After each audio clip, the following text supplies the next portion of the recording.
Hello guys, so today we are making callaloo and saltfish with roast breadfruit.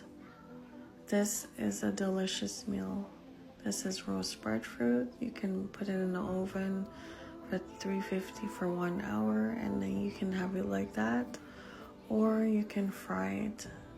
You can have this as a breakfast, lunch, or dinner. Any way you like it. See? Nice. It's very delicious. After you fry it, you can add salt to it, but I prefer not to. I fry mine in coconut oil because it tastes much better and it's better for you. And there you have it. Enjoy.